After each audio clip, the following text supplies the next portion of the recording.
Well, hi everyone.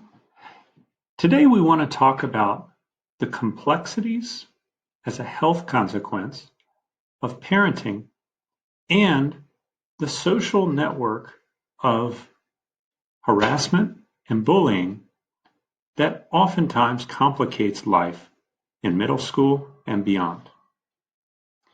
First, we want to talk about parenting. Parenthood is a difficult and demanding responsibility. But it is also a very rewarding and loving role that people can take in the caring of the next generation.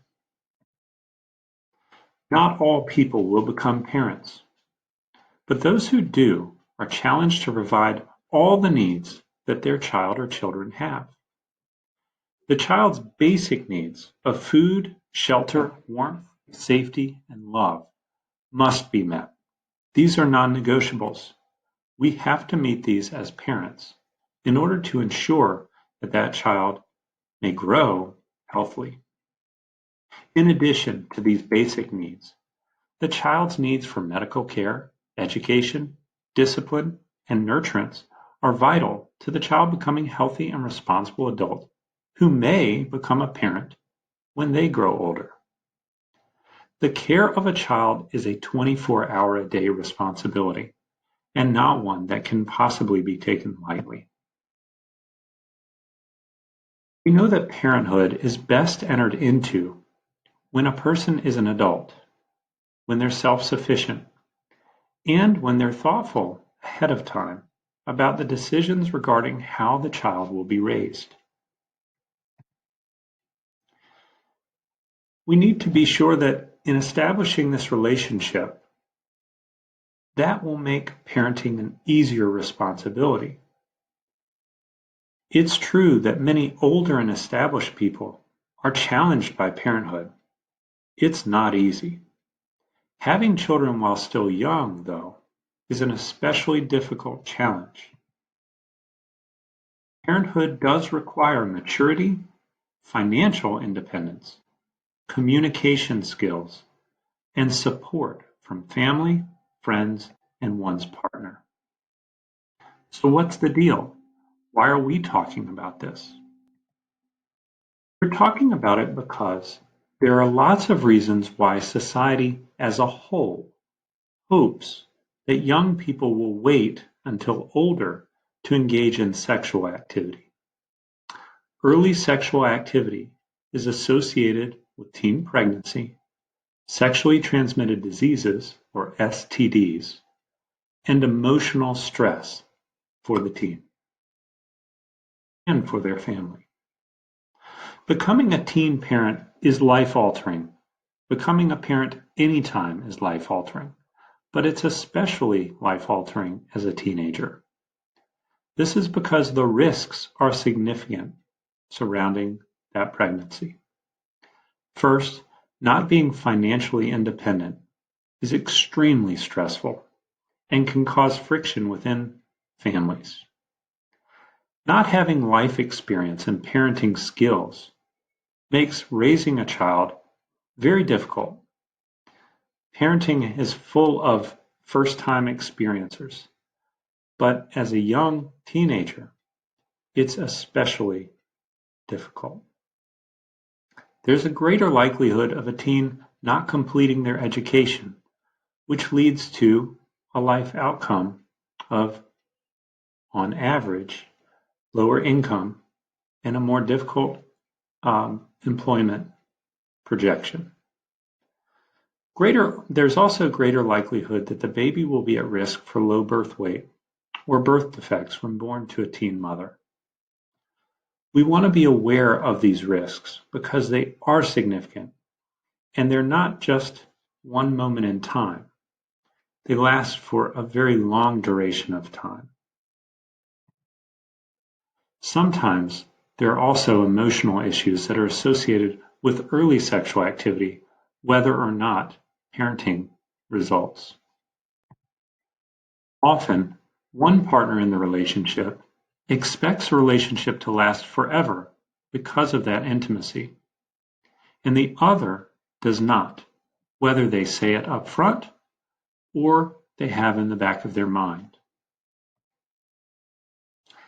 Experiencing a breakup at any age is difficult, but it may be more so after a couple has become intimate. Sometimes both parties do not keep information about the relationship private, may even spread rumors. This is especially complicated in our social media age. Protecting yourself from possible negative outcomes of early and unprotected sex requires maturity and access to health care that may not be easy for a young person to negotiate. Very young teens may be fearful or ashamed to seek resources they need to be responsible for prevention. It's important that you remember we've talked about in previous health lessons that doctors are not surprised by anything you tell them. Doctors have seen and heard everything when it comes to health. You can establish that trusting relationship with your doctor now. That way, if or when anything comes up in your health that you need specific help with, your doctor and you already have that relationship and you can be confident in it. Please be sure you understand it is essential you get help from your doctor whenever any issues around sex, pregnancy, drugs, mental disorders, or anxieties occur.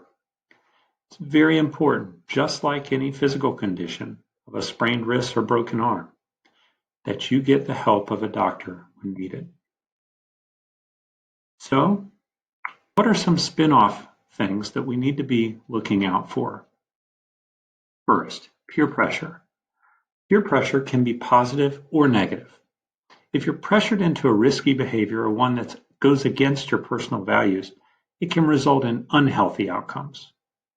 But the flip side of the coin is if you're in a positive peer pressure situation, like a team or a group that goes rock climbing, you can be pushed outside of your comfort zone into doing something positive that you may not have considered doing before. We want to be aware of both sides of the peer pressure spectrum. Each individual has the right to set their personal limits for affection, and your wishes should be respected. You set the boundaries. No one can break those boundaries by rule or law. Sexual harassment is defined as unwanted and unwelcome sexual advances and can occur between peers as well as between people who have different levels of power. Sexual harassment can include verbal abuse, name-calling, unwanted touch, written communication, or telling inappropriate jokes or stories. If you're made uncomfortable at school, that makes school a hostile environment. That making of school a hostile environment is against the law. Flirting is something that is sometimes confused or used to try to explain sexual harassment. Flirting and sexual harassment are not the same thing. Flirting is when someone makes an advance toward another person who welcomes the behavior, whether it's sexual in nature or not. Sexual harassment is making sexual advances toward a person when the behavior is not welcome and is refused. So let's talk about refusal skills. We want to be able to say no and mean it. That's called assertive refusal. Some general guidelines for being assertively refusing are: use the word no. Repeat the word no firmly and loudly. Have consistent body language that also tells the person you're communicating with no. That means looking them in the eye with a serious expression, having your body closed so that they do not look to continue their behavior. Suggest an alternative that's not risky to the conversation you're having or the activity you're engaged in. Change the subject. Reverse the pressure by asking a question. That may be a way to change the subject, but it also may be a way to strike at the person's conscience, to make them understand the situation that they are putting you in.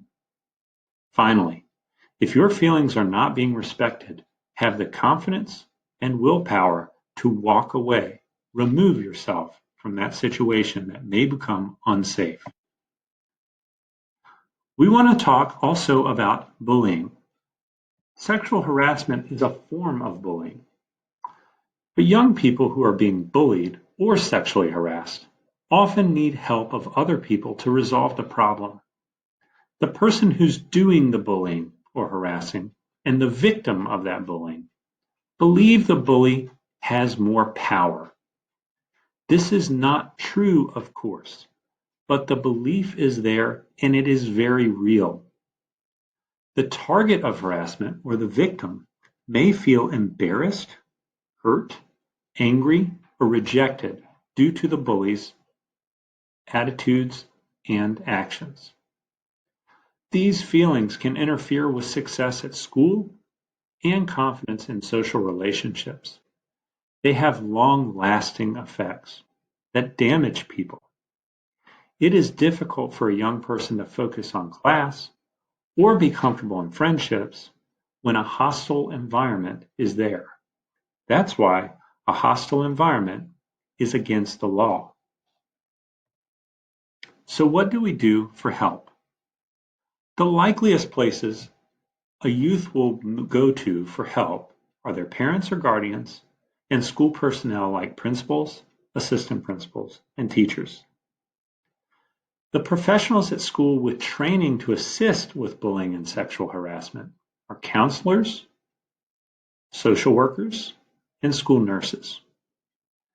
It's important that you understand that all of these professionals must keep your situation confidential, but they will make moves to help you. They may reach out to other professionals who can assist or other people within the organization, if it's a school, who may be able to take your case and help more efficiently. It's important to recognize that you deserve to be treated with respect, and no one should have to attend classes in an environment that is uncomfortable. It's a good idea to seek assistance early, to express clearly the behavior that's offensive, and make it known to anyone that can help you. It's also important to note the value of friends here. If you are approached by a friend who divulges information that they are being sexually harassed, sexually abused, or bullied, it's important that you talk with that person to let them know that they are supported. Talk with them about their options of these people they can go to, and ask them if they'd like your help in going to these people to get their problems solved. Thanks a lot for spending the time today on this very important topic. It can be difficult to talk about, but far more difficult to experience. I appreciate your time. See you next time.